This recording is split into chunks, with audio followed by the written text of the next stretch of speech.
Alors, je vais inviter Yulia donc, à intervenir pour compléter mon propos. Donc, Yulia est maître de conférence à l'Université de Reims et membre de la chaire de comptabilité écologique et qui va intervenir sur le volet comptable pur et qui va vous expliquer les différentes controverses. Merci, Yulia. Bonjour, merci Francky. Ce fut un grand plaisir de participer aux travaux de ce groupe de travail riche en échanges passionnants.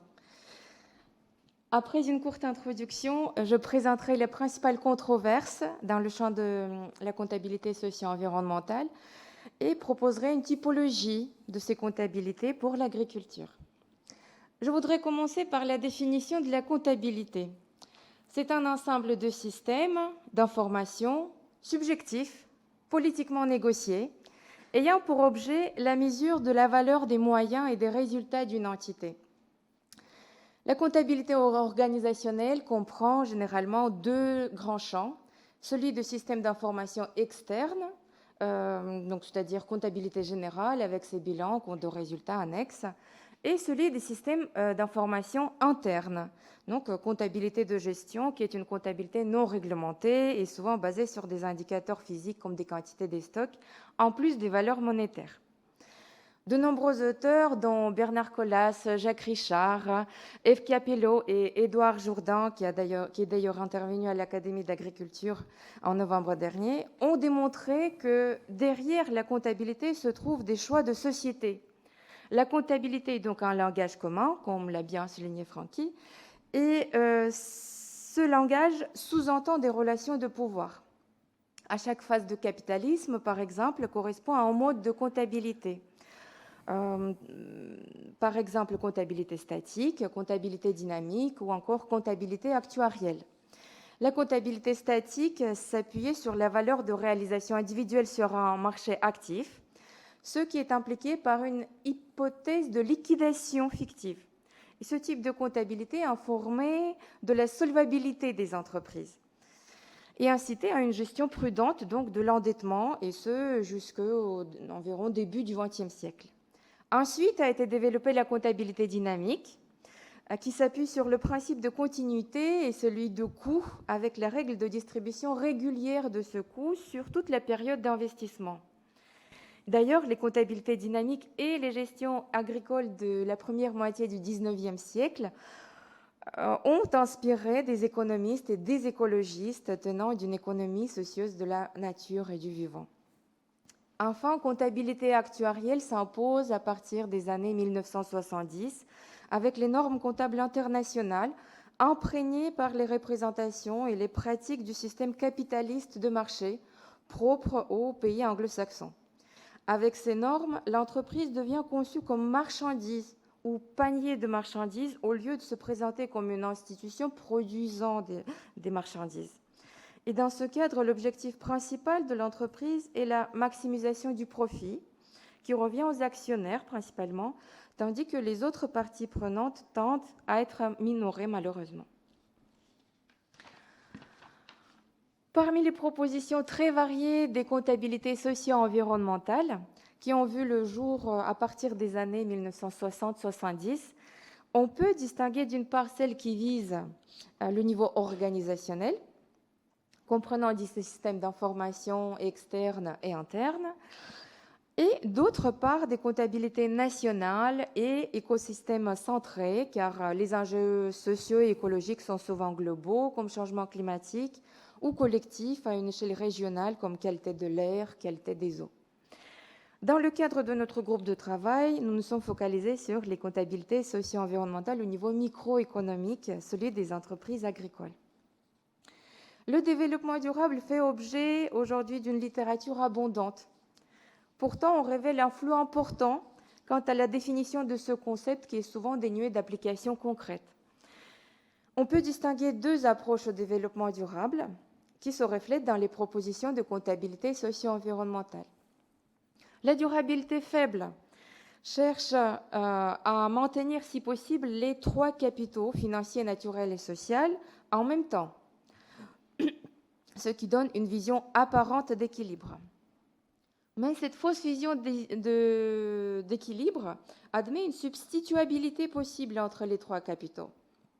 Et de fait, seul le capital financier est protégé.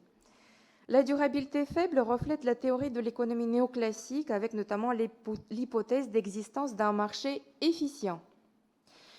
À cette approche s'oppose le modèle de durabilité forte. Selon ce dernier, le capital naturel, social et le capital financier ne sont pas substituables l'un à l'autre, mais complémentaires. Ainsi, il ne faut jamais réduire le stock de capital naturel en dessous d'un niveau qui génère un rendement durable. Et les 9 limites planétaires que Francky Duchâteau vient d'évoquer sont bien un exemple d'approche de durabilité forte. L'opposition entre simple matérialité et double matérialité constitue un autre facteur important de controverse. Elle est notamment caractéristique de l'opposition des visions comptables européennes et américaines, l'Europe défendant la double matérialité. On peut caractériser la matérialité par le choix d'informations comptables permettant de mesurer les impacts de et sur une entreprise. On peut donc définir la double matérialité comme ayant deux composantes. La matérialité financière, qu'on appelle la simple matérialité, qui vise à étudier les impacts de l'environnement sur l'entreprise, ce qui débouche souvent sur une approche par création de valeur, qui est l'approche mainstream, type Integrated Reporting ou Reporting 3.0, et la matérialité socio-environnementale qui vise à comptabiliser les impacts de l'entreprise sur son environnement. Enfin, quant au mode d'évaluation, on peut distinguer les comptabilités qui se limitent à l'identification des quantités, celles qui utilisent d'autres données comme des éco-points, des unités d'énergie, etc., et les comptabilités monétaires. En ce qui concerne ces dernières, il existe un net clivage entre deux approches. Celle par les prix de marché, par juste valeur et ou encore par des consentements à payer ou des consentements à recevoir, et celle par les coûts historiques qui se basent sur le principe de continuité. Ici, vous voyez un exemple des plantations de palmiers qui illustre bien cette distinction. D'après une étude de Suzuki de 2012, la norme comptable internationale IAS 41, qui est basée sur l'approche par les prix, notamment par la juste valeur, a négativement affecté le développement durable de l'industrie de l'huile de palme. En se basant sur la distinction entre les deux approches de l'évaluation monétaire, nous pouvons constater leurs implications pour la prise en compte de l'environnement. L'approche par les prix de marché implique la vision de l'environnement comme moyen et dépendant de l'activité de l'entreprise. Ainsi, le capital extra-financier est considéré comme un ensemble de services naturels ou de services écosystémiques et de caractéristiques humaines productifs. Mais qu'est-ce qu'un prix de marché reflète ? Est-ce que toute la valeur d'un élément environnemental est capturée par les marchés ? D'autant plus que le recours aux différentes sciences comme écologie, bioéconomie montre que l'analyse risque-opportunité éco-bénéfice, de même que l'internalisation des externalités, n'est pas compatible avec une gestion écologique scientifique respectant la résilience des écosystèmes. Et donc l'approche par les coûts implique la vision de l'environnement comme source de préoccupation et indépendant de l'activité de l'entreprise. Le but ici est de rendre les écosystèmes en l'état. Et pour cela, on s'appuie sur la notion des seuils, des limites à respecter, donc sur les coûts, notamment de préservation. Par exemple, dans le cas où le capital humain est considéré en tant qu'actif, dans le cadre d'approche par les prix, l'humain est un investissement à disposition de l'entreprise, avec des problématiques qui en découlent, comme des restructurations économiques. Et dans le cadre d'approche par les coûts, l'humain est un partenaire de l'entreprise, avec qui elle doit dialoguer. Certaines dépenses pour la sécurité et le bien-être des salariés sont donc capitalisées. Dans ma thèse, j'ai identifié une trentaine de méthodes de comptabilité socio-environnementale pour l'agriculture et je propose ici de les classer selon l'approche de durabilité et le mode d'évaluation, monétaire ou non monétaire. Et j'ai constaté qu'une grande partie des systèmes comptables socio-environnementaux développés spécialement pour le secteur agricole se basent sur des systèmes d'indicateurs, donc comptabilité de gestion, reflétant l'approche de durabilité forte, mais sans aller jusqu'à l'évaluation monétaire. L'agriculture apparaît donc comme un secteur avec une forte histoire et tradition, se basant sur la gestion, se référant à des liens de cause à effet et à des seuils écologiques. Parmi les approches monétaires, on trouve des méthodologies qui ne sont pas spécialement conçues pour l'agriculture. Et dans le mainstream, parmi les plus récentes est celle de Reporting 3.0, que ces auteurs nomment une approche multicapitaux à la création de valeur. L'accent est mis ici sur la différence entre la valeur comptable, donc le total du bilan, et la valeur de marché de l'entreprise, c'est-à-dire la valeur de ses actions ou parts de capital. C'est cette différence qui est censée refléter la valeur des actifs immatériels représentés par le capital naturel, relationnel, social, intellectuel.